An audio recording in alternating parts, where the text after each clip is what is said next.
Is Fergie really finally clearing off? King Charles is battling with Prince Andrew and Sarah Ferguson to convince the Yorks to move out of the royal lodge.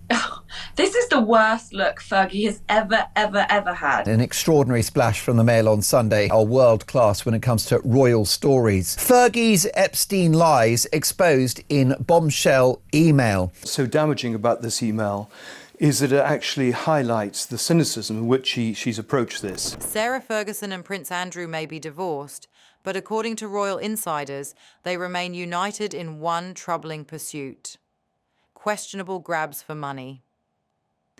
Fergie's grovelling emails asking Jeffrey Epstein for financial loans and vowing she was on the convicted sex offenders team exposes the shocking depth of the royal couple's indebtedness to him.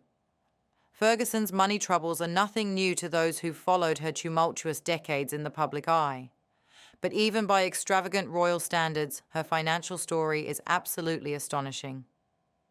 From £515 teddy bears and 50 suitcases of shopping, to medieval feasts fit for royalty and even a spectacularly failed Bitcoin mining scheme in the Nevada desert, the former Duchess of York has spent decades desperately chasing wealth, prestige, and influence.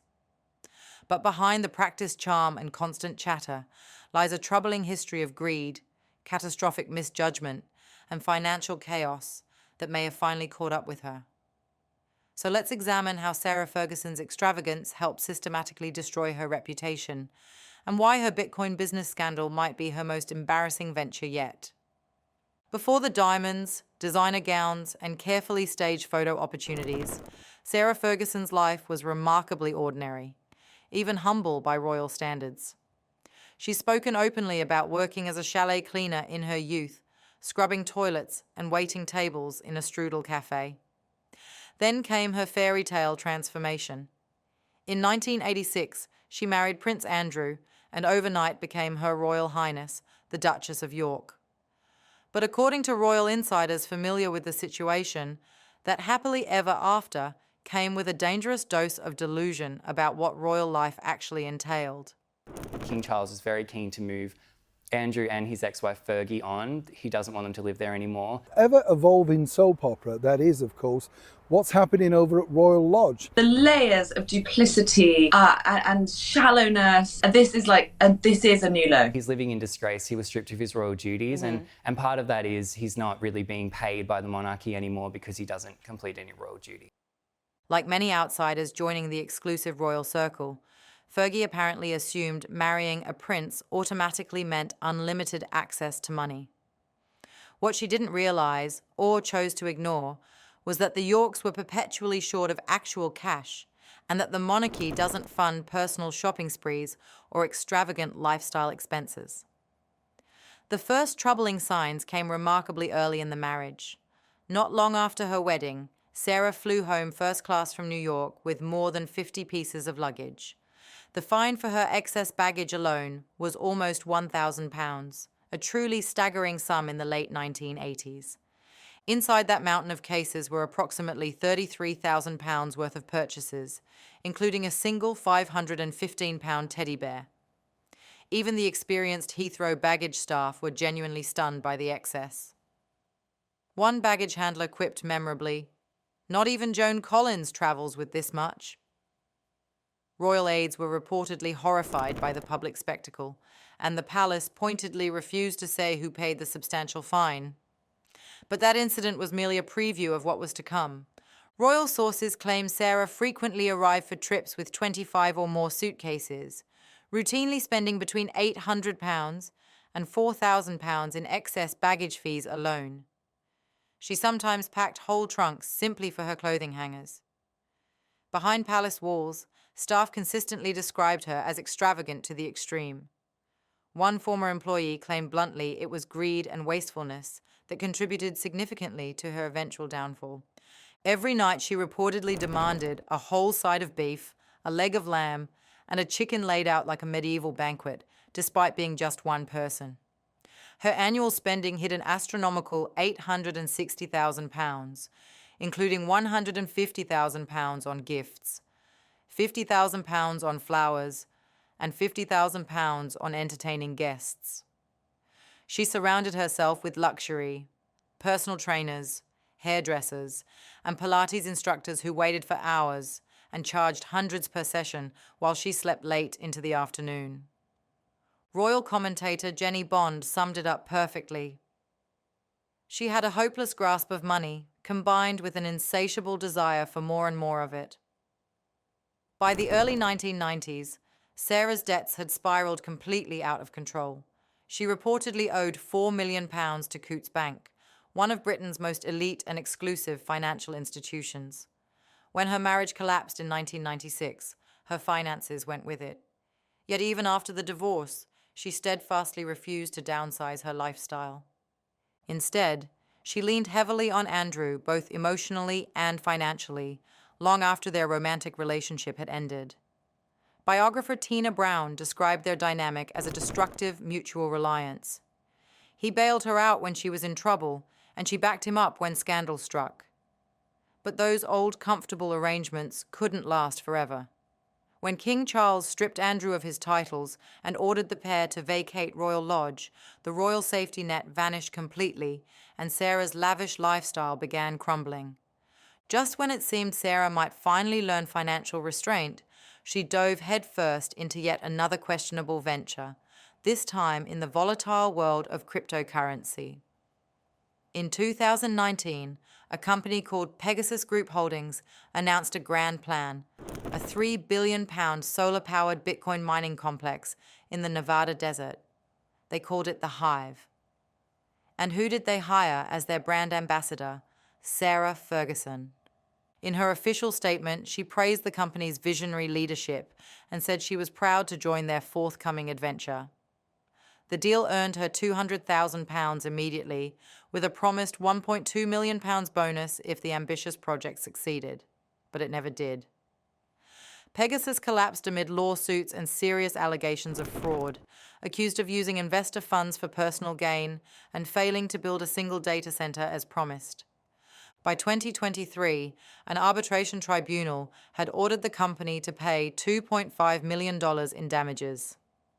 By 2024, new lawsuits alleged Pegasus raised money with absolutely no intention of running a legitimate business. Once again, Sarah Ferguson's name was tied directly to a financial disaster, another glaring example of poor judgment and questionable associations. This wasn't her only failed venture.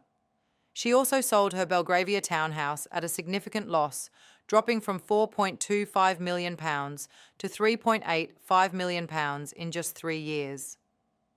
Her representative claimed it was an investment for her daughter's benefit. But experts saw a familiar pattern: lavish spending, bad investments, and a persistent habit of cashing in on her royal connections.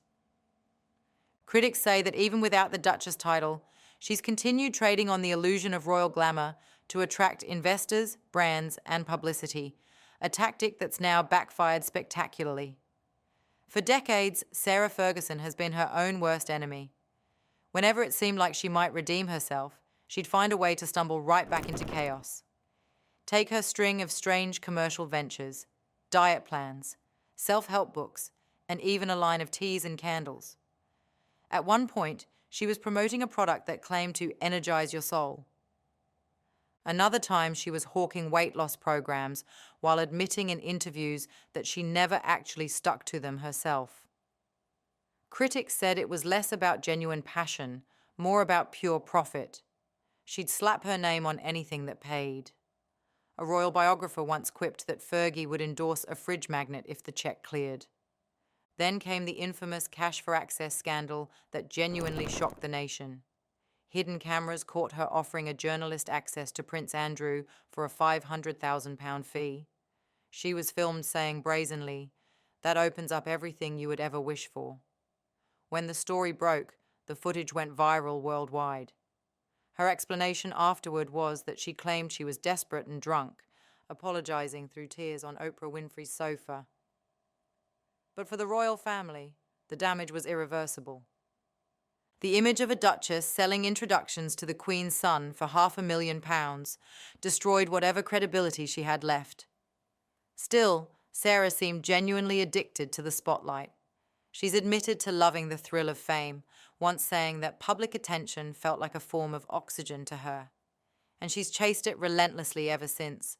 Red carpets, reality shows, and confessional talk show appearances. Behind the cheerful grin, insiders say there's always been a streak of deep insecurity. She was constantly comparing herself to Diana, who remained adored long after her death. For Fergie, the press rarely showed that same affection. When she tried to reinvent herself as an author, writing children's books and memoirs, critics accused her of cashing in on the royal connection yet again. Former staff described her as impulsive and indulgent, one saying she could go from charming to impossible in seconds. Her love of luxury, they claimed, never truly faded. Even in the years she claimed to be broke, she somehow managed to appear at lavish parties, wearing couture and surrounded by celebrity friends. Royal experts have long noted that her pattern is unmistakably clear. Charm the wealthy, secure the deal, burn the bridge, repeat. And when it all collapses spectacularly, she simply rebrands herself. Her latest spin involves positioning herself as a modern survivor, using her social media presence and podcast appearances to promote positivity and resilience.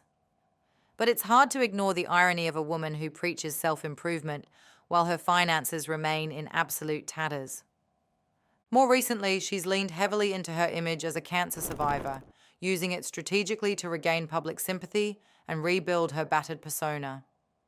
While many genuinely admire her strength in facing illness, others can't help but wonder if she's once again turning personal pain into calculated PR. And looming over it all is the persistent question of money. How exactly does she afford her current lifestyle? After years of debt, unpaid loans, and failed ventures, she continues living in relative luxury. Some insiders claim wealthy friends and benefactors still step in to keep her financially afloat, while others suspect she's preparing a tell-all memoir, one that could expose private royal secrets for a lucrative publishing deal. If history is any guide, Sarah Ferguson isn't done yet.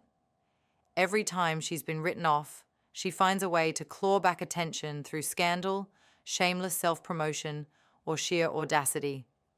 But with the loss of Royal Lodge, her brand ambassador deals drying up, and her reputation once again on the line, this comeback may finally be the one that doesn't land successfully. That's it for today, folks. See you in the next video.